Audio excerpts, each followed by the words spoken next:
Shalom untuk saudara pendengar yang dikasihi Tuhan Yesus Kristus. Selamat siang dan salam sejahtera untuk kita semuanya. Selamat datang kembali di renungan siang dan doa siang pada hari ini. Semoga saudara yang terkasih dalam keadaan sehat selalu. Kiranya damai dan sukacita Roh Kudus melimpah di dalam hati dan pikiran saudara saat ini. Sebelum kita mulai renungan pada siang hari ini, marilah kita bersama-sama berdoa.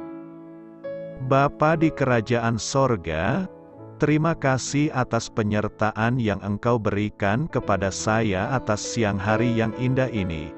Terima kasih telah memberi saya kesempatan untuk selalu dapat bersyukur atas segala pekerjaan yang aku kerjakan. Maka dari itu, saya mohon sertailah selalu diri ini sepanjang hari ini. Terima kasih atas berkat Tuhan hingga saat ini aku masih bisa merasakan kebaikan Tuhan dan buatlah agar bibirku selalu mengucap syukur kepadamu. Tuhan Yesus Kristus, terima kasih pada saat ini saya masih bisa bekerja. Tuhan, saat ini saya akan memulai pekerjaan saya. Berkatilah pekerjaan ini dan sertailah sepanjang saya selama bekerja pada hari ini, agar menjadi berkat bagiku, bagi keluargaku dan juga tempat saya bekerja. Berkati seluruhnya di siang hari ini agar berjalan dengan baik dan menjadi berkat untuk kami jalani bersama dengan anak Tuhan yang lainnya. Dalam nama Tuhan Yesus, aku berdoa. Amin. Sahabat saudara rohani, pembacaan ayat emas Alkitab renungan kita siang hari ini. Nats bacaan kita siang hari ini adalah Allah yang akan menyediakan anak domba untuk korban bakaran baginya. Tertulis di dalam kitab Kejadian 22 ayat 8. Bacaan kita pada siang ini terambil dari kitab Kejadian 22 ayat 1 sampai dengan ayat 14. Setelah semuanya itu Allah mencoba Abraham. Ia berfirman kepadanya, "Abraham." Lalu sahutnya, "Ya, Tuhan." Firman-Nya, "Ambillah anakmu yang tunggal itu, yang engkau kasihi, yakni Ishak, pergilah ke tanah Moria dan persembahkanlah dia di sana sebagai korban bakaran pada salah satu gunung yang akan kukatakan kepadamu." Keesokan harinya pagi-pagi bangunlah Abraham. Ia memasang pelana keledainya dan memanggil 2 orang bujangnya beserta Ishak, anaknya. Ia membelah juga kayu untuk korban bakaran itu. Lalu berangkatlah ia dan pergi ke tempat yang dikatakan Allah kepadanya. Ketika pada hari ketiga Abraham melayangkan pandangnya, kelihatanlah kepadanya tempat itu dari jauh. Kata Abraham kepada kedua bujangnya itu, "Tinggallah kamu di sini dengan keledai ini. Aku beserta anak ini akan pergi ke sana. Kami akan sembahyang. Sesudah itu kami kembali kepadamu." Lalu Abraham mengambil kayu untuk korban bakaran itu dan memikulkannya ke atas bahu Ishak, anaknya, sedang di tangannya dibawanya api dan pisau. Demikianlah keduanya berjalan bersama-sama. Lalu berkatalah Ishak kepada Abraham, ayahnya, "Bapa." Sahut Abraham, "Ya, anakku." Bertanyalah ia, "Di sini sudah ada api dan kayu, tetapi di manakah anak domba untuk korban bakaran itu?" Sahut Abraham, "Allah yang akan menyediakan anak domba untuk korban bakaran baginya." "Anakku." Demikianlah keduanya berjalan bersama-sama, sampailah mereka ke tempat yang dikatakan Allah kepadanya. Lalu Abraham mendirikan mezbah di situ. disusunnyalah kayu, diikatnya Ishak, anaknya itu, dan diletakkannya di mezbah itu, di atas kayu api. Sesudah itu Abraham mengulurkan tangannya, lalu mengambil pisau untuk menyembelih anaknya. Tetapi berserulah malaikat Tuhan dari langit kepadanya, "Abraham, Abraham." Sahutnya, "Ya, Tuhan." Lalu ia berfirman, "Jangan bunuh anak itu dan jangan kau apa-apakan dia, sebab telah ku ketahui sekarang, bahwa engkau takut akan Allah, dan engkau tidak segan-segan untuk menyerahkan anakmu yang tunggal kepadaku." Lalu Abraham menoleh dan melihat seekor domba jantan di belakangnya, yang tanduknya tersangkut dalam belukar. Abraham mengambil domba itu, lalu mengorbankannya sebagai korban bakaran pengganti anaknya, dan Abraham menamai tempat itu, "Tuhan menyediakan." Sebab itu sampai sekarang dikatakan orang, "Di atas gunung Tuhan akan disediakan." Ayat di atas terambil dari kitab Kejadian 22 ayat 1 sampai dengan ayat 14. Mari kita mulai renungan siang kita. Judul renungan kita hari ini adalah Ujian Iman. Kata bijak Alkitab hari ini adalah, iman adalah kemampuan untuk melihat Allah dalam kegelapan. Baiklah, mari kita mulai segmen kisah inspiratif. Cerita renungan siang kita hari ini adalah, ketika masih kanak-kanak, saya tidak suka dengan kisah Abraham yang pergi ke Gunung Moria untuk mengorbankan putranya, Ishak. Mengapa Allah menyuruh Abraham melakukan hal itu? Saya juga anak tunggal dalam keluarga, dan saya tidak ingin hal semacam itu terjadi pada saya. Orang tua saya berkata bahwa saat itu Allah sedang menguji iman Abraham, dan ia berhasil melewati ujian itu. Bahkan, ketika pisau sudah tergenggam di tangannya, Abraham masih mempercayai Allah. Ia telah belajar bahwa Allah dapat dipercaya. Membuat pernyataan iman adalah hal yang mudah. Ujian yang sebenarnya adalah ketika Allah meminta kita untuk mempertaruhkan milik kita yang paling berharga. Bagi Abraham, masalahnya adalah mengenai ketaatan. Pada masa kini, seorang wanita karir bergaji tinggi dipecat karena menolak meninggalkan standar imannya, dan seorang pendeta diusir dari gerejanya karena menaati firman Allah yang menyuruhnya berbicara tentang rasisme di tengah jemaatnya. Bukankah seharusnya orang-orang tersebut mendapat penghargaan karena mereka telah melakukan hal yang benar?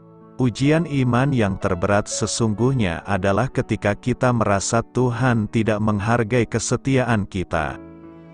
Mungkin saat ini Anda sedang diminta untuk mengembalikan kepada Allah sesuatu yang menurut perasaan Anda telah diberikannya bagi Anda. Belajarlah untuk melihat bahwa ujian ini adalah suatu peluang untuk menyatakan iman Anda kepada pribadi yang selalu memegang janjinya itu, bahkan ketika Anda tidak dapat memahaminya sekalipun. Karena engkau mendengarkan firman-Ku, Kejadian 22 ayat 18 berkata, "Oleh keturunanmu lah semua bangsa di bumi akan mendapat berkat, karena engkau mendengarkan firman-Ku." Semua bangsa akhirnya mendapatkan berkat Allah karena Abraham mendengarkan firman Allah. Ketaat Abraham untuk melakukan firman Allah membuat berkat bagi dirinya dan bagi semua bangsa. Karena Abraham mendengarkan Allah, memberi hati yang mendengar terhadap kehendak Allah sejak Kejadian 12, yaitu peristiwa di mana untuk kali pertama Abraham dipanggil Allah keluar dari Ur Kasdim untuk pergi ke sebuah tempat yang dijanjikan Allah.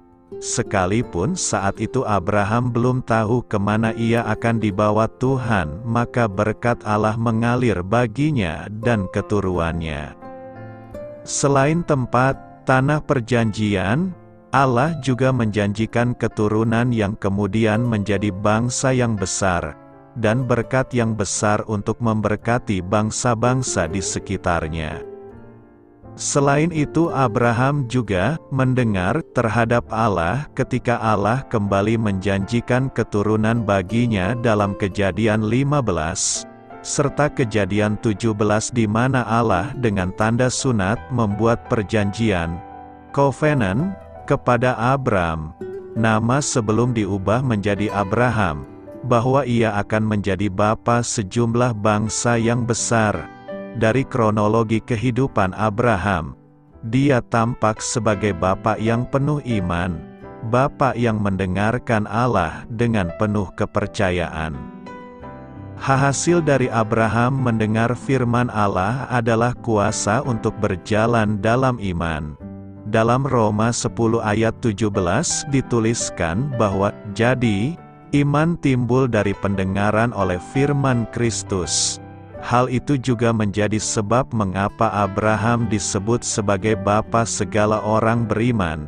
Dan kita yang beriman kita bisa menerima berkat oleh karena iman kita seperti iman Abraham. Galatia 3 ayat 9 tertulis di sana, jadi mereka yang hidup dari iman, merekalah yang diberkati bersama-sama dengan Abraham yang beriman itu. Apa yang dihasilkan dari mendengar? Iman. Apa yang dihasilkan dari iman? Ketaatan, karena iman Abraham taat. Ketika dipanggil untuk berangkat ke negeri yang akan diterimanya menjadi milik pusakanya. Lalu ia berangkat dengan tidak mengetahui tempat yang ia tujui. Karena iman ia diam di tanah yang dijanjikan itu seolah-olah di suatu tanah asing dan di situ ia tinggal di kemah dengan Ishak dan Yakub, yang turut menjadi ahli waris janji yang satu itu. Sebab ia menanti-nantikan kota yang mempunyai dasar, yang direncanakan dan dibangun oleh Allah. Sebetulnya, yang Allah lakukan bukanlah ketidakadilan, melainkan sebuah alur proses kebaikan untuk Abraham dan kita yang bersedia mendengar, beriman, dan ketaatan yang menghasilkan berkat khusus. Berkat khusus untuk Abraham ialah tanah perjanjian atau Kanaan, keturunan atau Ishak, dan berkat kemakmuran dalam bangsa dan menjadi berkat bagi bangsa lain, kekayaan dan keselamatan. Kisah Abraham memberikan sebuah pola, mendengar, iman, ketaatan dan berkat khusus. Kadang, apa yang kita harapkan bukanlah yang terbaik yang dari Allah. Pekerjaan, pelayanan, atau pasangan hidup atau apapun yang menjadi keinginan kita belum tentu itu yang Tuhan ingin kita kerjakan secara maksimal. Yang dapat kita kerjakan saat ini adalah banyak mendengar suara Tuhan dalam pembacaan kitab suci dan doa khusus. Apakah segala yang kita kerjakan dan inginkan akan menyukakan hati Tuhan dan membuatnya puas untuk apa yang telah kita kerjakan? Karena itu, setialah mendengar firman Tuhan, maka hidup kita akan diberkati, dan semua keturunan kita pun akan diberkati Tuhan. Tuhan menyediakan, Kejadian 22 ayat 14 berkata, dan Abraham menamai tempat itu, Tuhan menyediakan, sebab itu sampai sekarang dikatakan orang, di atas gunung Tuhan, akan disediakan. Latar belakang dari pernyataan Tuhan menyediakan berkaitan dengan cerita pengorbanan Ishak oleh Abraham. Dalam cerita ini, Tuhan menguji Abraham dengan memerintahkan dia untuk mengorbankan anaknya, Ishak, sebagai persembahan di atas sebuah gunung. Namun, ketika Abraham akan menyembelih Ishak, Tuhan menyediakan seekor domba jantan sebagai pengganti Ishak. Inilah yang menjadi dasar pernyataan tersebut. Pada saat itu, Ibrahim memberi nama tempat tersebut Yahweh Yireh, yang berarti Tuhan akan menyediakan. Nama ini menggambarkan iman Abraham bahwa Tuhan akan menyediakan pengorbanan yang diperlukan. Dengan demikian, frasa "di atas gunung Tuhan" akan disediakan, mencerminkan iman Abraham dalam kesediaan Tuhan untuk menyediakan apa yang diperlukan dalam ibadah dan pengorbanan kepadanya. Hal ini juga menjadi pengingat bagi orang-orang pada waktu itu dan sampai sekarang tentang kesetiaan Tuhan dalam menyediakan apa yang diperlukan dalam hubungan manusia dengannya. Tujuan penulis kitab Kejadian 22 ayat 14 dalam mengatakan, Tuhan menyediakan. Sebab itu sampai sekarang dikatakan orang, di atas gunung Tuhan, akan disediakan, adalah untuk menekankan kepercayaan dan kesetiaan Ibrahim kepada Tuhan dalam situasi pengorbanan Ishak. Kisah yang dicatat dalam kitab Kejadian pasal 22 ini merupakan ujian yang diberikan Tuhan kepada Abraham. Tuhan memerintahkan Abraham untuk mengorbankan anaknya, Ishak, sebagai persembahan di atas gunung. Abraham menuruti perintah Tuhan, menunjukkan ketaatannya yang luar biasa kepadanya. Namun, ketika Abraham bersiap untuk menyembelih Ishak, Tuhan menyediakan seekor domba jantan sebagai pengganti. Tindakan ini menunjukkan bahwa Tuhan tidak membutuhkan pengorbanan manusia, tetapi Ia mencari kesetiaan dan ketaatan yang tulus. Dengan mengatakan, Tuhan menyediakan, penulis ingin menekankan bahwa Tuhan memberikan pengorbanan yang diperlukan dan memenuhi kebutuhan Abraham. Dengan iman yang kuat, menyadari bahwa Tuhan akan menyediakan pengganti yang diperlukan dalam ibadah dan pengorbanan. Frasa "di atas gunung Tuhan" akan disediakan menjadi ungkapan yang terkenal dan dipergunakan oleh orang-orang pada waktu itu dan sampai sekarang untuk menggambarkan kepercayaan dan harapan mereka bahwa Tuhan akan menyediakan segala yang diperlukan dalam ibadah dan pengorbanan kepadanya. Secara lebih luas, tujuan penulis kitab Kejadian adalah untuk mengajarkan berbagai aspek iman, ketaatan, dan hubungan manusia dengan Tuhan. Kisah-kisah dalam kitab ini memberikan dasar dan teladan bagi umat manusia untuk memahami karakter Tuhan dan bagaimana mereka dapat hidup dalam ketaatan dan kepercayaan kepadanya. Pernyataan yang mengatakan, Tuhan menyediakan. Sebab itu sampai sekarang dikatakan orang, di atas gunung Tuhan, akan disediakan, memberikan beberapa hal yang perlu direnungkan. Pertama, kesetiaan Tuhan. Pernyataan ini menunjukkan kesetiaan Tuhan dalam memenuhi kebutuhan dan menyediakan apa yang diperlukan dalam hubungan manusia dengannya. Tuhan tidak hanya membutuhkan pengorbanan, tetapi lebih menghargai ketaatan dan kepercayaan yang tulus. Kedua, kepercayaan dan iman. Pernyataan ini mencerminkan iman dan kepercayaan Ibrahim kepada Tuhan. Ibrahim memiliki keyakinan bahwa Tuhan akan menyediakan apa yang diperlukan dalam pengorbanan tersebut. Hal ini mengajarkan kita pentingnya memiliki kepercayaan yang kuat dalam Tuhan dan iman yang kokoh dalam menghadapi ujian hidup. Ketiga, pengganti kurban.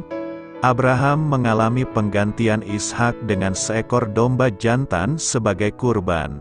Hal ini menggambarkan bahwa Tuhan memiliki rencananya sendiri dan tidak selalu membutuhkan kurban yang mengorbankan nyawa manusia. Hal ini menunjukkan kasih dan rahmat Tuhan yang melampaui apa yang bisa kita pikirkan atau harapkan. Keempat, nama Yahweh Yireh.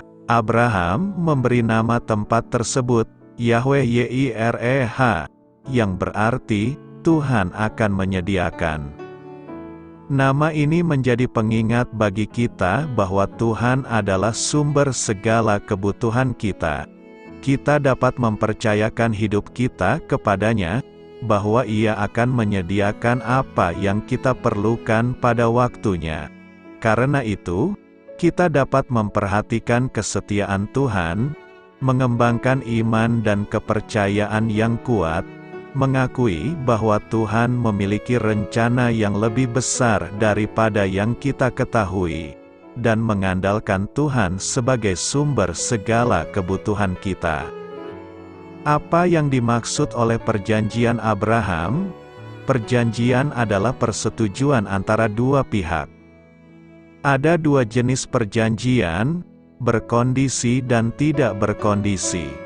Perjanjian berkondisi atau bilateral adalah persetujuan yang mengikat pada masing-masing pihak demi mencapai penggenapan.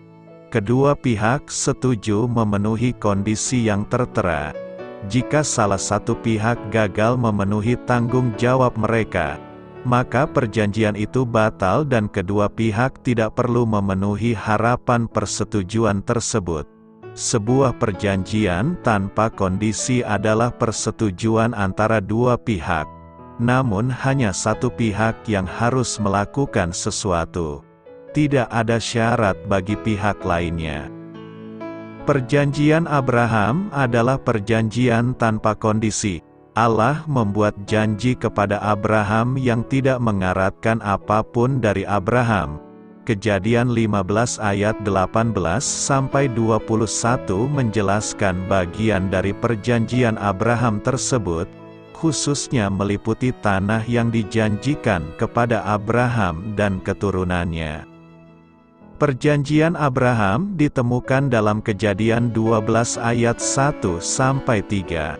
Ucapara yang direkam dalam Kejadian 15 memberi indikasi akan kondisi perjanjian tersebut yang tidak berkondisi.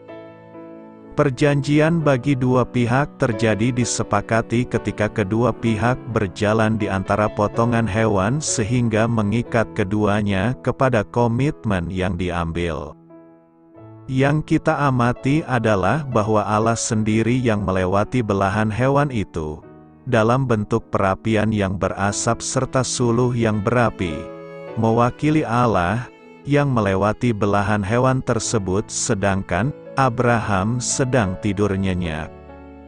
Tindakan Allah sendiri dalam upacara tersebut menjelaskan bahwa perjanjian itu merupakan janji dari Allah. Allah mengikat dirinya kepada perjanjian itu. Allah menyebabkan Abraham tertidur supaya ia tidak turut melewati belahan hewan tersebut. Penggenapan perjanjian itu bergantung pada Allah saja. Kemudian, Allah memberi ritual sunat sebagai pertanda dari perjanjian Abraham. Semua laki-laki keturunan Abraham disunat dan membawa bekas luka seumur hidup sebagai pertanda bahwa mereka adalah bagian dari janji jasmani Allah di bumi. Seorang keturunan Abraham yang menolak disunat sedang menyatakan dirinya di luar perjanjian tersebut. Sehingga hal ini menjelaskan mengapa Allah murka ketika Musa gagal menyunat putranya dalam Keluaran 4 ayat 24-26. Allah sudah mempunyai kehendak untuk mengkhususkan satu kaum bagi dirinya, dan melalui umat istimewa itu Ia akan memberkati semua bangsa.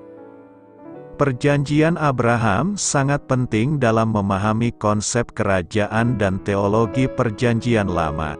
Perjanjian Abraham sudah digambarkan dalam Kejadian 12 ayat 1-3, dan 1. ialah perjanjian tidak berkondisi. 2. Perjanjian harafiah yang dapat dimengerti sebagaimana adanya tanah yang dijanjikan harus dimengerti sebagai definisi kata tersebut bukan kiasan. 3. Perjanjian itu kekal, sehingga perjanjian antara Allah dan Israel berlaku selamanya. Adapun 3 bagian penting dari perjanjian Abraham. 1. Perjanjian tanah. Allah memanggil Abraham dari Ur Kasdim untuk pergi kepada tanah yang akan diberikan kepadanya. Janji ini diulangi lagi dalam Kejadian 13 ayat 14 sampai dengan ayat 18 di mana Abraham harus jalan mengelilingi batasan tanah tersebut. Dimensinya diberikan dalam Kejadian 15 ayat 18 sampai 21.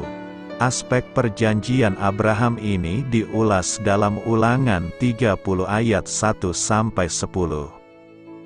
2. Perjanjian keturunan. Allah berjanji Ia akan menjadikan sebuah bangsa yang besar dari Abraham. Pada waktu itu, Abraham berumur 75 tahun dan tidak mempunyai keturunan, dan ia dijanjikan banyak keturunan. Janji ini dikembangkan dalam Kejadian 17 ayat 6 di mana Allah menjanjikan bahwa bangsa dan raja akan berasal dari leluhur yang tua ini. Perjanjian ini, yang dikembangkan dalam perjanjian Daud di dalam 2 Samuel 7 ayat 12-16, akan berujung pada kerajaan Mesias di atas tahta Daud yang memerintah di atas umat Israel. 3. Perjanjian berkat dan penebusan. Allah berjanji memberkati Abraham dan semua keluarga di bumi melaluinya. Perjanjian ini dikembangkan dalam perjanjian baru, sebagai nubuat dalam Yeremia 31 ayat 31-34 dan sebagai penggenapannya dalam Ibrani 8 ayat 6-13, dan tetap berhubungan dengan berkat rohani dan penebusan Israel. Yeremia 31 ayat 34 mengantisipasi pengampunan dosa. Sifat perjanjian yang tidak berkondisi dan kekal diulangi Allah kepada Ishak. Janji Allah yang berbunyi, "Aku akan menyiratkan aspek perjanjian yang tidak berkondisi." Perjanjian tersebut dikonfirmasi juga kepada Yakub. Penting untuk diingat bahwa Allah membenarkan janji-janji ini di tengah dosa para leluhur, sehingga ditekankan sifat perjanjian Abraham yang tak berkondisi. Cara Allah menggenapi perjanjian Abraham adalah secara harafiah. Sejauh Allah telah menggenapi bagian per bagian menurut sejarah, Allah memberkati Abraham dengan memberinya tanah, dan berabad-abad kemudian, anak Abraham menguasai tanah tersebut. Jadi seluruh negeri itu diberikan Tuhan kepada orang Israel, yakni negeri yang dijanjikannya dengan bersumpah untuk diberikan kepada nenek moyang mereka. Mereka menduduki negeri itu dan menetap di sana. Allah memberkati Abraham secara rohani. Allah memberinya banyak keturunan. Salah satu bagian dari perjanjian Abraham masih menunggu dipenuhi dalam kerajaan Mesias di masa depan. 1. Israel sebagai bangsa akan menguasai keseluruhan tanah di masa depan. Berbagai bagian perjanjian lama menunggu berkat atas Israel yang akan datang di mana ia menguasai tanah itu sebagaimana dijanjikan kepada Abraham. Yehezkiel melihat satu hari di masa depan di mana Israel telah dipulihkan kepada tanahnya. 2. Israel sebagai bangsa akan bertobat, diampuni, dan dipulihkan. 3. Israel akan bertobat dan menerima pengampunan dari Allah di masa depan. Perjanjian Abraham akan digenapi ketika Sang Mesias kembali dan memberkati umat Israel. adalah melalui bangsa Israel. Allah telah berjanji dalam Kejadian 12 ayat 1-3 untuk memberkati para bangsa di bumi. Berkat yang tertinggi didapatkan waktu Sang Mesias, yang mati bagi dosa mereka supaya mereka diampuni, kembali dan menetapkan kerajaannya yang mulia di atas bumi. Apa yang dapat kita pelajari dari kehidupan Abraham? Selain Musa, tidak ada sosok Perjanjian Lama yang lebih sering dibahas dalam Perjanjian Baru selain Abraham. Yakobus menyebut Abraham sebagai sahabat Allah, sebuah julukan yang tidak pernah digunakan bagi sosok lain dalam Alkitab. Orang percaya lintas generasi dijuluki sebagai anak-anak Abraham. Pentingnya serta dampak Abraham dalam sejarah keselamatan begitu jelas dalam Alkitab. Kehidupan Abraham meliputi bagian yang cukup besar dalam naratif Kejadian dari sebutannya yang pertama dalam Kejadian 11 ayat 26 hingga kematiannya dalam Kejadian 25 ayat 8. Meskipun banyak informasi yang tersedia tentang kehidupan Abraham, tidak banyak yang diketahui tentang kelahiran dan masa mudanya. Ketika kita pertama menjumpai Abraham, ia sudah berusia 75 tahun. Kejadian 11 ayat 28 merekam bahwa Terah, ayah Abraham, hidup di Ur Kasdim, sebuah kota maju yang duduk di tepi sungai Efrat di antara Teluk Persia dan kota Baghdad di daerah Mesopotamia Selatan. Kita juga membaca bahwa Terah membawa keluarganya berkelana ke tanah Kanaan tetapi berdiam di kota Haran di daerah utara Mesopotamia. Kisah Abraham mulai menarik di awal pasal 12 Kitab Kejadian. Dalam ketiga ayat pertama, kita melihat bahwa Allah memanggil Abraham. Berfirmanlah Tuhan kepada Abram, "Pergilah dari negerimu dan dari sanak saudaramu dan dari rumah bapamu ini ke negeri yang akan kutunjukkan kepadamu. Aku akan membuat engkau menjadi bangsa yang besar, dan memberkati engkau serta membuat namamu masyhur, dan engkau akan menjadi berkat. Aku akan memberkati orang-orang yang memberkati engkau, dan mengutuk orang-orang yang mengutuk engkau. Dan olehmu semua kaum di muka bumi akan mendapat berkat." Allah memanggil Abraham keluar dari rumahnya di Haran dan memerintahkannya pergi ke tanah yang akan ia ungkapkan. Allah juga membuat 3 janji pada Abraham. 1. Janji diberikannya tanah miliknya sendiri. 2. Janji bahwa ia akan menjadi bangsa yang besar. Dan 3. Janji berkat. Janji-janji ini adalah dasar dari yang kita sebut sebagai Perjanjian Abraham, yang ditetapkan dalam Kejadian pasal 15 dan diteguhkan dalam Kejadian 17. Yang membuat Abraham istimewa ialah bahwa ia menaati Allah. Kejadian 12 ayat 4 merekam bahwa, setelah Allah memanggil Abraham, ia pergi, seperti yang difirmankan Tuhan kepadanya. Penulis kitab Ibrani menggunakan Abraham sebagai teladan iman berulang kali, dan secara khusus membahas tindakan yang mengagumkan ini. Karena iman Abraham taat, ketika ia dipanggil untuk berangkat ke negeri yang akan diterimanya menjadi milik pusakanya, lalu ia berangkat dengan tidak mengetahui tempat yang ia tujui. Siapa di antara kita yang berani meninggalkan segala yang kita kenal dan pergi tanpa kejelasan tujuan akhir kita? Konsep keluarga sangat berarti bagi mereka yang tinggal di zaman Abraham. Pada waktu itu, keluarga sangat akrab. Keadaan tinggal terpisah oleh ratusan kilometer dari anggota keluarga merupakan konsep yang asing bagi mereka. Selebihnya, Kita tidak diberitahu tentang kehidupan rohani Abraham dan keluarganya sebelum ia dipanggil. Penduduk Ur Kasdim dan Haran menyembah sederet dewa Babel, terutama dewa bulan, Sin, sehingga Allah memanggil Abraham keluar dari kebudayaan berhala itu.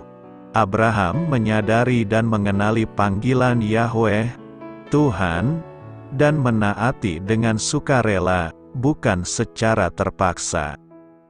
Adapun keteladanan iman lainnya di dalam kehidupan Abraham yang kita amati dalam kelahiran putranya, Ishak. Abraham dan Sarah mandul, yang merupakan sebuah hinaan dalam kebudayaan pada masa itu, namun Allah berjanji bahwa Abraham akan dikaruniai putra. Putra ini kelak akan menjadi ahli waris harta Abraham yang dikaruniakan oleh Allah, dan, secara lebih penting lagi, ia bakal menjadi ahli waris perjanjian Allah dengan Abraham, dan penerus keturunan Set. Abraham mempercayai janji Allah, dan imannya diperhitungkan sebagai kebenaran. Allah mengulangi janjinya kepada Abraham dalam Kejadian 17, dan imannya menuai imbalan di dalam Kejadian pasal 21 ketika Ishak dilahirkan. Iman Abraham diuji dalam kaitannya dengan Ishak, putranya. Di dalam Kejadian 22, Allah memerintah Abraham untuk mengorbankan Ishak di atas Gunung Moria. Kita tidak mengetahui reaksi dalam hati Abraham terhadap perintah ini. Yang kita ketahui hanyalah bahwa Abraham menaati Allah dengan setia dan sampai di kala itu Allah telah menunjukkan kebaikan pada Abraham. Sama halnya dengan perintah sebelumnya untuk meninggalkan rumah dan keluarganya, Abraham taat. Kita sudah mengetahui bahwa kisah ini berakhir dengan Allah mengintervensi supaya Ishak tidak dikurbankan. Namun bayangkan perasaan Abraham. Ia telah menanti kelahiran seorang putra selama berpuluh-puluh tahun. Dan Allah yang sudah menjanjikan anak ini sekarang akan mencabut nyawanya. Iman Abraham pada Allah lebih besar daripada kasihnya pada putranya. Dan ia percaya bahwa jika sekalipun ia mengorbankan Ishak, Allah mampu menghidupkannya kembali dari kematian. Ada kalanya Abraham gagal dan dirinya berdosa, sama seperti kita, dan Alkitab tidak menutupi kekurangannya. Kita tahu setidaknya 2 kali ketika Abraham berbohong tentang hubungannya dengan Sarah demi melindungi dirinya sendiri ketika berada di daerah yang berbahaya. Dalam kedua peristiwa ini, Allah melindungi dan memberkati Abraham meskipun imannya sedang surut. Kita juga memahami frustrasi Abraham dan Sarah karena tidak dapat menghasilkan keturunan. Sarah mengusulkan supaya Abraham berhubungan intim dengan hambanya, Hagar, agar anak mereka dianggap milik Sarah. Abraham menyetujui permintaan itu. Kelahiran Ismail menunjukkan kekeliruan Abraham dan defisit imannya, tetapi juga kemurahan Allah dalam memperbolehkan kelahiran anak itu dan memberkatinya kelak. Adalah menarik bahwa pada waktu itu, Abraham dan Sarah masih menyandang nama lama mereka, Abram dan Sarai. Namun ketika Ismail berusia 13 tahun, Allah memberi nama baru pada Abram beserta perjanjian sunat dan pengulangan janji bahwa ia akan mengaruniakan seorang anak melalui Sarai, yang juga diberi nama baru. Abram berarti bapa yang masyhur. Menjadi Abraham, bapa kaum yang banyak. Abraham memang memiliki keturunan yang banyak, dan setiap orang yang beriman pada Allah melalui Yesus Kristus juga diperhitungkan sebagai ahli waris rohani Abraham. Bapa kaum yang setia, sendiri mengalami keraguan dan kemunduran iman. namun di antara manusia ia tetap dipuji sebagai sosok yang hidup dengan setia.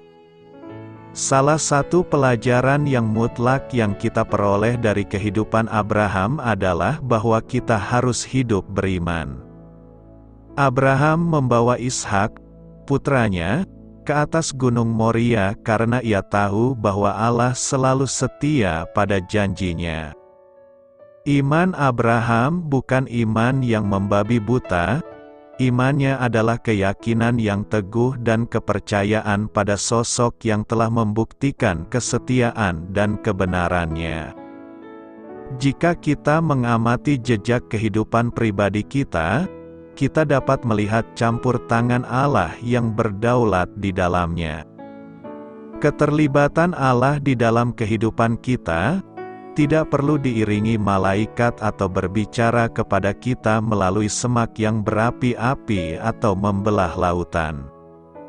Allah sedang mengawasi dan menyusun peristiwa yang terjadi dalam kehidupan kita.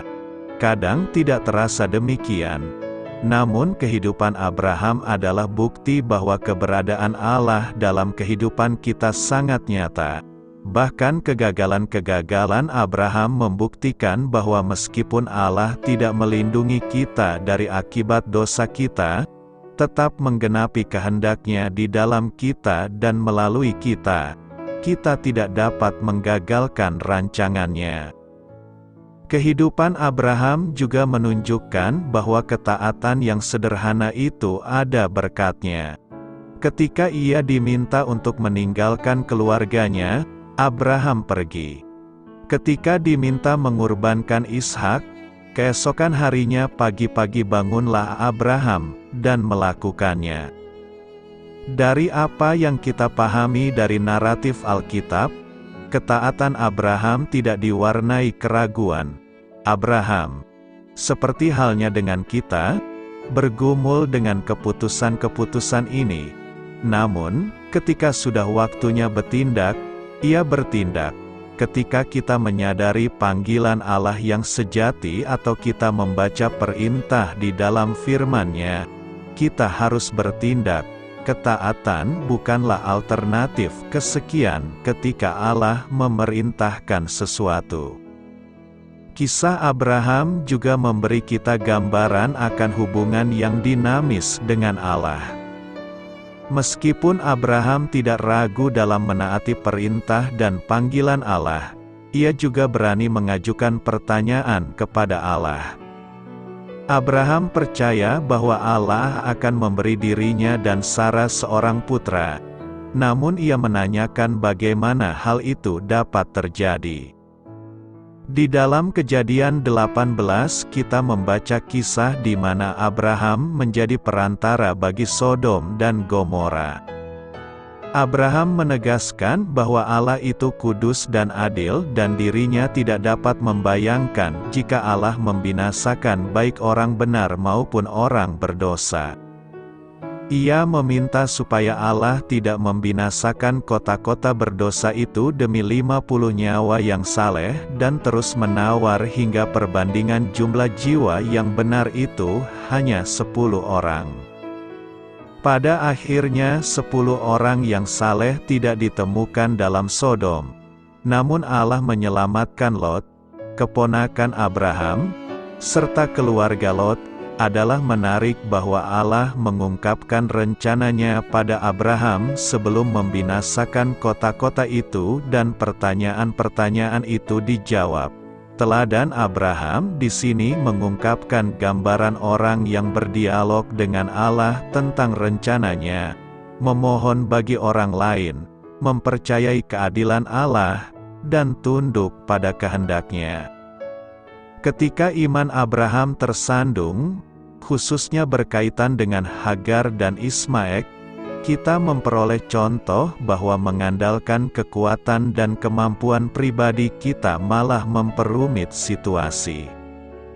Allah telah menjanjikan seorang putra bagi Abraham dan Sarah, namun, dalam ketidaksabaran mereka, upaya mereka menghadirkan seorang ahli waris malah membawa kesukaran. Pertama, Terjadi konflik antara Sarah dan Hagar, dan beberapa waktu kemudian antara Ismaek dan Ishak.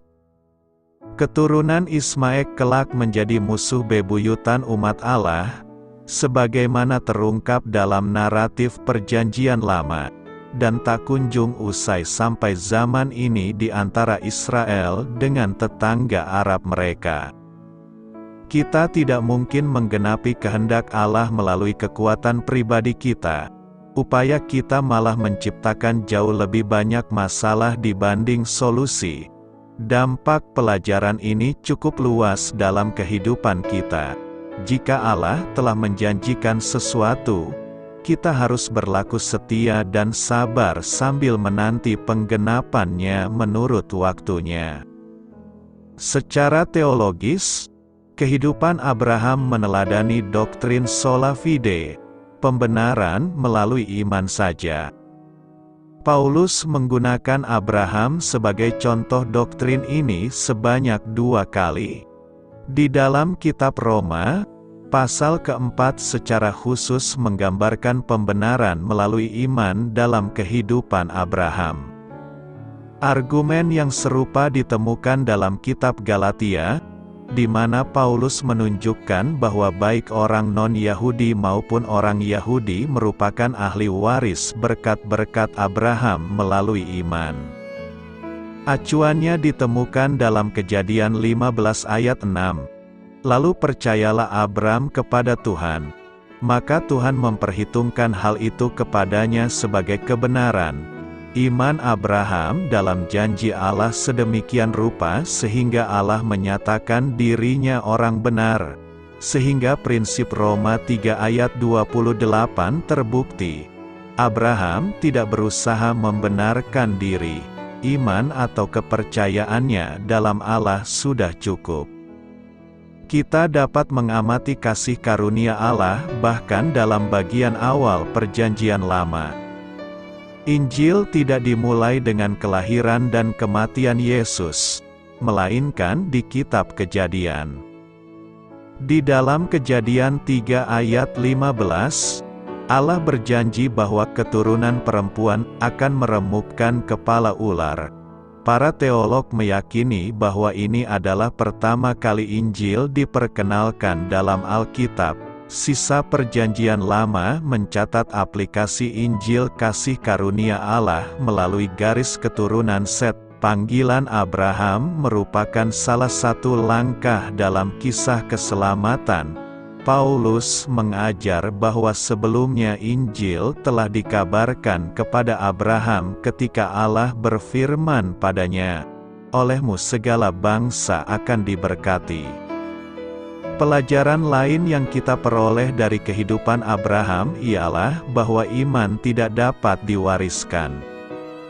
Di dalam Matius 3 ayat 9, Lukas 3 ayat 8, dan Yohanes 8 ayat 39, kita belajar bahwa bernenek moyangkan Abraham tidak cukup dalam memperoleh keselamatan. Bagi kita, tidaklah cukup jika kita dibesarkan dalam rumah tangga Kristen, kita tidak bersekutu dengan Allah atau diperbolehkan masuk ke surga berdasarkan iman orang lain. Allah tidak diharuskan menyelamatkan kita hanya karena latar belakang kita dari umat Kristen. Paulus menggunakan Abraham sebagai ilustrasi dalam Roma 9. Ketika ia mengajar bahwa tidak semua keturunan Abraham diselamatkan, dalam kedaulatannya, Allah memilih siapa yang akan selamat. Namun keselamatan itu datangnya melalui iman yang sama dengan iman Abraham. Pada akhirnya, kita melihat bahwa Yakobus menggunakan kehidupan Abraham sebagai ilustrasi bahwa iman yang tak terbukti melalui perbuatan adalah iman yang mati. Dalam ilustrasinya, Yakobus menggunakan kisah Abraham dan Ishak di atas Gunung Moria. Pengakuan kebenaran Injil tidak dapat menyelamatkan. Iman yang hidup harus menghasilkan tindakan dan perbuatan yang taat. Iman yang membenarkan Abraham di hadapan Allah adalah iman yang menggerakkan dirinya untuk mengorbankan Ishak. Dalam ketaatan kepada pekai rentah Allah, Abraham dibenarkan oleh imannya, dan iman itu terbukti dalam perbuatannya. Kita melihat bahwa Abraham adalah teladan yang luar biasa, bukan karena ketakwaannya atau kehidupannya yang sempurna, melainkan karena kehidupannya mengungkapkan begitu banyak kenyataan tentang kehidupan Kristen.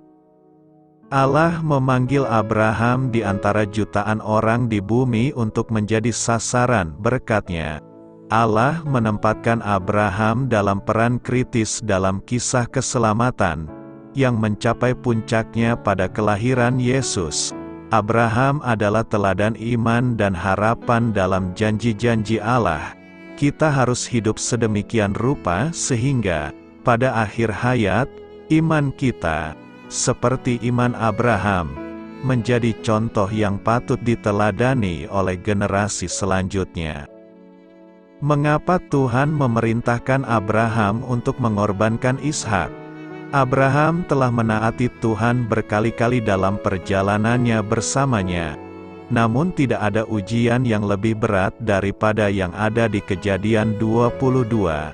Tuhan memerintahkan, "Ambillah anakmu satu-satunya, yang kamu kasihi Ishak, dan pergilah ke wilayah tersebut, dari Moria, kurbankanlah dia di sana sebagai korban bakaran di gunung yang akan kutunjukkan kepadamu." Ini adalah perintah yang luar biasa karena Ishak adalah anak perjanjian. Allah telah berjanji beberapa kali bahwa dari tubuh Abraham sendiri akan lahir suatu bangsa yang jumlahnya sangat banyak seperti bintang di langit. Belakangan, Abraham secara khusus diberitahu bahwa janji itu akan diberikan melalui Ishak. Mengingat bahwa pengujian Allah terhadap Abraham melibatkan perintah untuk melakukan sesuatu yang Ia larang di tempat lain, kita harus bertanya, mengapa Allah memerintahkan Abraham untuk mengorbankan Ishak? Alkitab tidak secara khusus menjawab pertanyaan ini. Namun dalam mempelajari kitab suci, kita dapat mengumpulkan beberapa alasan. Perintah Tuhan untuk mengorbankan Ishak adalah untuk menguji iman Abraham. Ujian Allah membuktikan dan menyucikan iman kita. Hal-hal tersebut menyebabkan kita mencari Dia dan lebih mempercayai Dia. Ujian Allah terhadap Abraham membuat anaknya dan seluruh dunia melihat realitas iman dalam tindakan. Iman lebih dari sekedar sikap rohani batin. Iman berhasil. Perintah Tuhan untuk mengorbankan Ishak adalah untuk mengesahkan Abraham sebagai bapa semua orang yang beriman kepada Tuhan.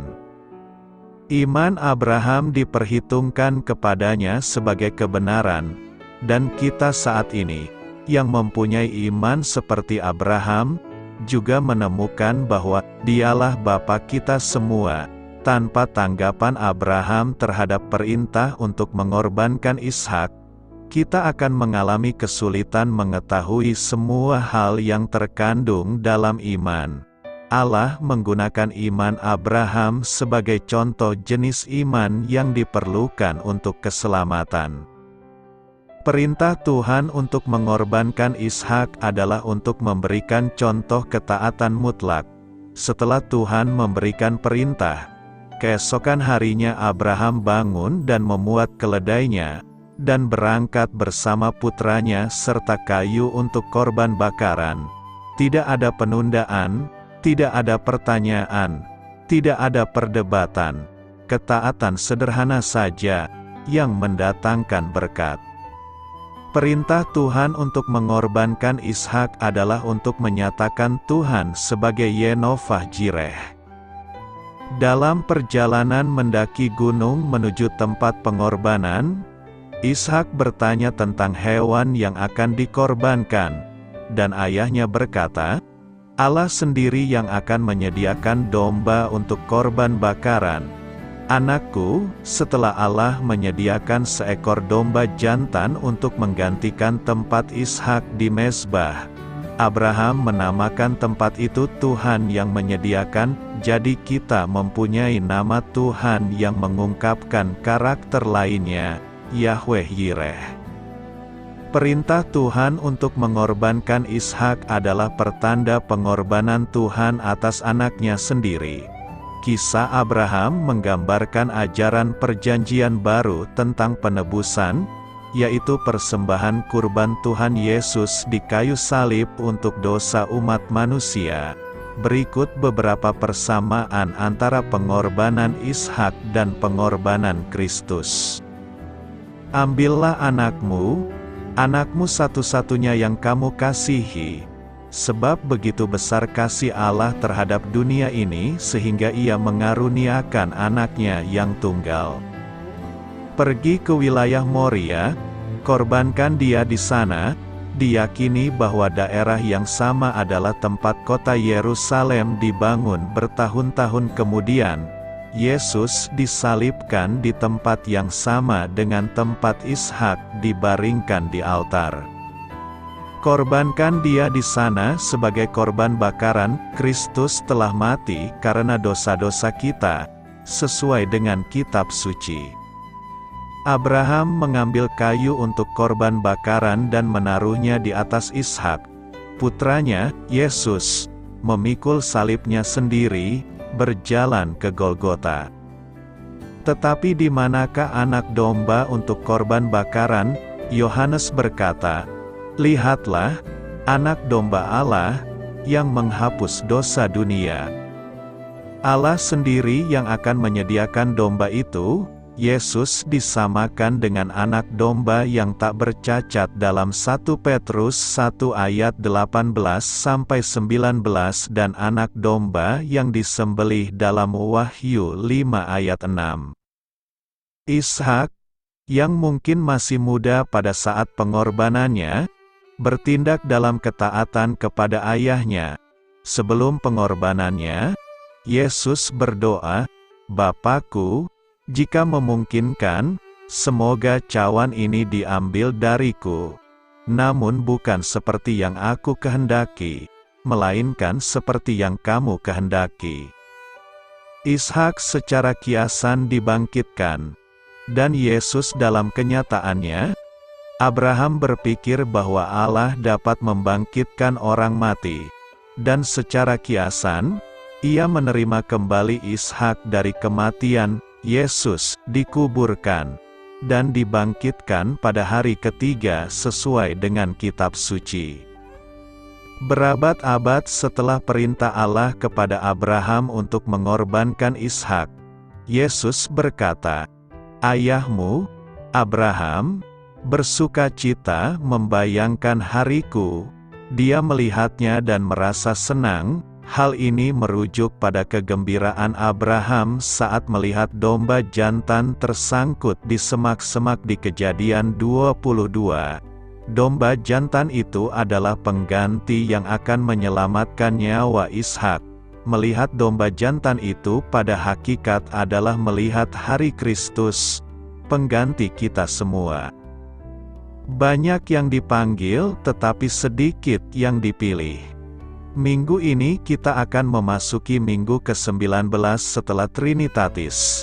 Dalam minggu ini kita akan membahas tema, banyak yang dipanggil, tetapi sedikit yang dipilih. Pernyataan ini merupakan intisari dari perumpamaan tentang perjamuan kawin yang diberikan oleh Yesus. Makna dari pernyataan ini adalah bahwa meskipun undangan Allah terbuka untuk banyak orang, hanya sebagian kecil yang benar-benar akan dipilih atau diterima dalam kerajaan surgawi. Dalam perumpamaan ini, seorang raja mengadakan perjamuan kawin untuk anaknya dan mengundang banyak orang. Tetapi ketika waktunya tiba, banyak yang tidak mau datang. Raja kemudian mengirim hamba-hambanya untuk mengundang orang lain, termasuk orang-orang yang buruk. untuk mengisi perjamuan tersebut. Namun, ada seorang tamu yang datang tanpa memakai pakaian pesta, dan ia diusir oleh raja. Perumpamaan ini mengandung beberapa pesan rohani. Salah satu pesan yang muncul adalah tentang respons manusia terhadap panggilan Allah. Panggilan Allah untuk mengikutinya seringkali diabaikan atau dianggap enteng oleh banyak orang. Pesan, banyak yang dipanggil, tetapi sedikit yang dipilih, dalam konteks ini menggarisbawahi bahwa banyak orang mendengar panggilan Allah atau Injilnya, tetapi hanya sedikit yang benar-benar memilih untuk mengikutinya dengan setia dan merespons panggilannya dengan benar. Ini adalah pengingat tentang pentingnya tanggapan yang tulus dan kesediaan untuk mengikuti ajaran dan panggilan Allah. Perumpamaan ini juga menyampaikan pesan tentang pentingnya memiliki persiapan yang benar ketika kita datang kepada Allah, yang diilustrasikan melalui adegan tamu yang tidak memakai pakaian pesta yang layak. Ini mengingatkan kita untuk menjalani hidup kita dengan kesucian dan kekudusan saat kita menghadap Tuhan. Jadi, penulis kitab Matius menggunakan perumpamaan ini untuk menggambarkan respons beragam manusia terhadap panggilan Allah dan untuk menekankan pentingnya tanggapan yang benar dan persiapan yang benar dalam mengikutinya. Pertanyaan kita sekarang adalah bagaimanakah cara raja mengundang orang dalam perjamuan kawin anaknya? Cara raja mengundang orang untuk menghadiri perjamuan kawin anaknya, berdasarkan kitab Matius 22 ayat 14, adalah: pertama, raja mengundang orang yang terhormat. Raja pertama-tama mengundang sejumlah orang untuk menghadiri perjamuan kawin anaknya. Ini adalah undangan pertama yang diberikan kepada sekelompok orang yang telah diidentifikasi sebagai tamu undangan terhormat. Dalam konteks perumpamaan ini, para undangan awal yang menolak pergi ke perjamuan kawin melambangkan para pemimpin agama Yahudi yang menolak pesan Yesus dan kerajaan surgawi yang Dia bawa. Namun, tampaknya banyak dari para pemimpin agama Yahudi tidak mau datang. Mereka memberikan berbagai alasan dan penjelasan mengapa mereka tidak bisa atau tidak ingin menghadiri perjamuan tersebut. Kedua, raja mengundang warga jemaat. Setelah para pemuka agama Yahudi menolak undangan raja, maka ia pun mengundang warga jemaat. Ternyata, warga jemaat pun punya banyak alasan untuk tidak bisa hadir, seperti mereka pergi ke ladangnya, ke kantor, mengurus usahanya, dan bahkan ada yang menangkap hamba-hamba raja itu, menyiksa dan membunuhnya. Ini merujuk kepada peristiwa penyaliban Yesus sebagai hamba Tuhan yang datang mengundang umatnya memasuki kerajaan Allah. Ketiga, raja mengundang orang-orang biasa dan orang-orang yang dianggap berdosa. Kali ini, raja memerintahkan agar hamba-hamba tersebut mengundang siapapun yang mereka temui, baik yang baik maupun yang buruk, untuk menghadiri perjamuan tersebut. Ini menunjukkan bahwa raja ingin memenuhi ruang perjamuan dengan siapapun yang bersedia datang. Tamu ini mewakili orang-orang yang menerima Injil dan mengikuti Yesus. Renungkan, apa yang kita renungkan pada minggu ke-19 setelah Trinitatis ini? Refleksi atas tema, banyak yang dipanggil, tetapi sedikit yang dipilih dalam konteks kitab Matius 22 ayat 1-14 dapat mencakup beberapa aspek penting. Berikut beberapa refleksi yang dapat diambil dari tema ini. Pertama, pentingnya tanggapan pribadi. Pesan utama dari tema ini adalah pentingnya tanggapan pribadi terhadap panggilan Allah. Meskipun panggilan Allah mungkin diberikan kepada banyak orang, akhirnya keputusan untuk mengikutinya adalah tindakan pribadi. Ini meminta kita untuk merenungkan apakah kita telah merespons panggilan Allah dengan tulus dan setia dalam hidup kita. Kedua, berpakaian yang baiklah dalam menghadiri pertemuan dengan Allah. Arti pentingnya pakaian yang baik dalam perumpamaan tentang perjamuan kawin dalam kitab Matius 22 ayat 1-14 adalah simbolik dan mengandung pesan moral dan rohani yang dalam.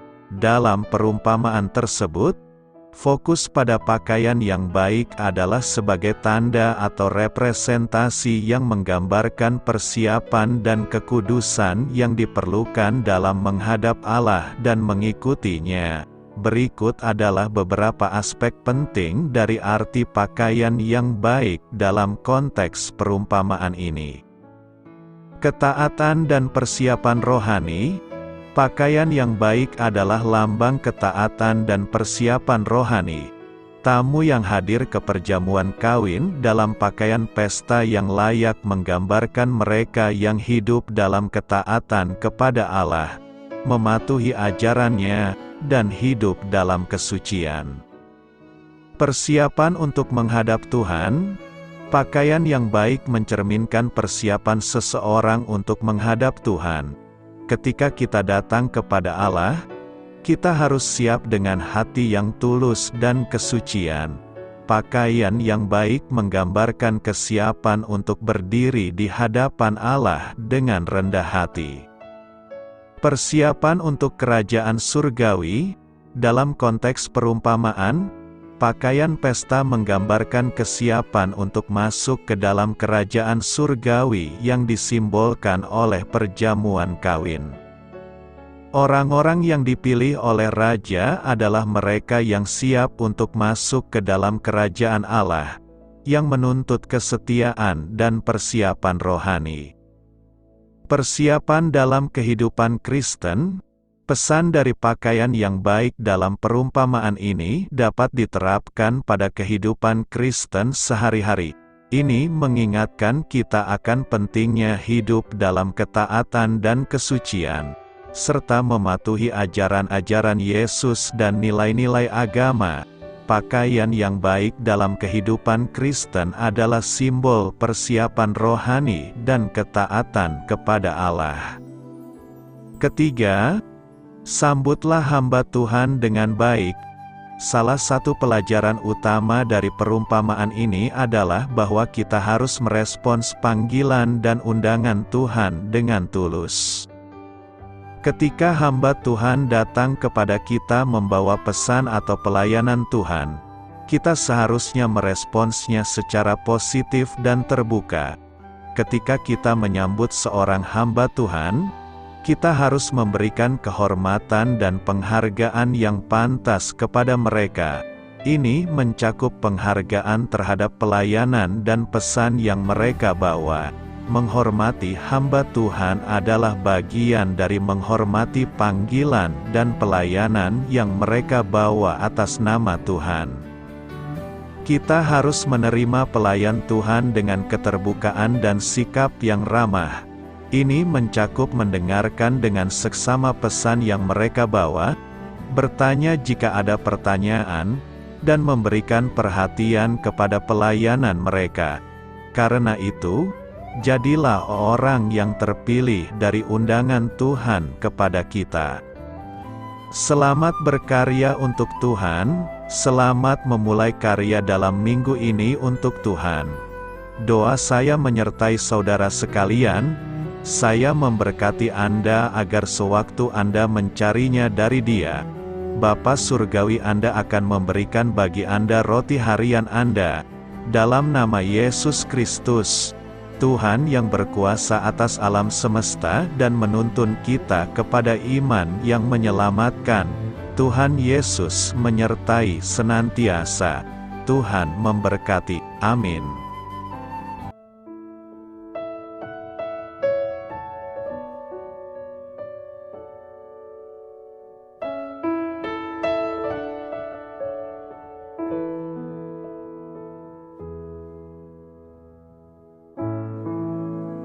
Demikianlah renungan firman Tuhan pada siang hari ini. Semoga menjadi kekuatan di dalam hidup kita dan menjadikan kita pribadi yang lebih sukses. Sebelum kita memulai aktivitas hari ini, marilah kita berdoa. Bapa kami yang ada di sorga, terima kasih atas kasih dan kebaikan Tuhan yang begitu besar buat kami. Tuntunlah perbuatanku agar di sepanjang hari ini saya bisa bekerja sebaik-baiknya, tidak pernah jemu menolong sesama, selalu ramah dan tahu terima kasih, menghayati iman dan mengamalkannya dengan sekuat tenagaku. Semua ini saya sampaikan kepadamu, dengan pengantaraan Kristus, Tuhan kami. Allah, Bapa kami bersyukur kepadamu, bahwa dengan bekerja kami boleh ambil bagian di dalam karya-Mu mensejahterakan dan membahagiakan umat manusia. Kami mohon bimbingan-Mu dalam melaksanakan pekerjaan kami hari ini. Bimbinglah kami agar sanggup bekerja dengan semangat kasih, dengan riang, rajin dan jujur. Terima kasih, Tuhan. Amin.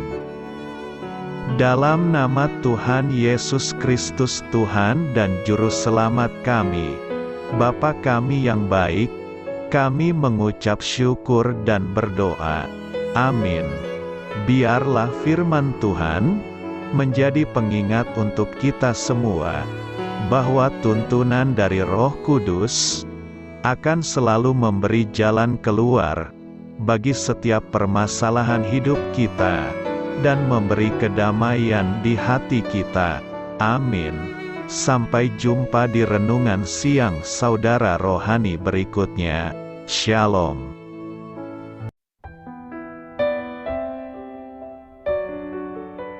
Halo untuk semua pendengar saudara rohani yang terkasih di dalam nama Tuhan Yesus Kristus dimanapun berada. Mari dukung kami, tim redaksi Renungan Harian Saudara Rohani dengan cara memberikan bantuan, kritik dan masukan. Saudara dapat memberikan masukan melalui kolom komentar di bawah atau mengirim kepada kami langsung melalui email yang tertera di layar Anda, saudararohani@gmail.com. Jika saudara terberkati melalui renungan ini, saudara dapat mendoakan kami dan memberikan bantuan lainnya dengan mengirim email kepada kami. Saya berdoa agar saudara sekalian bahagia dan sehat selalu. Amin.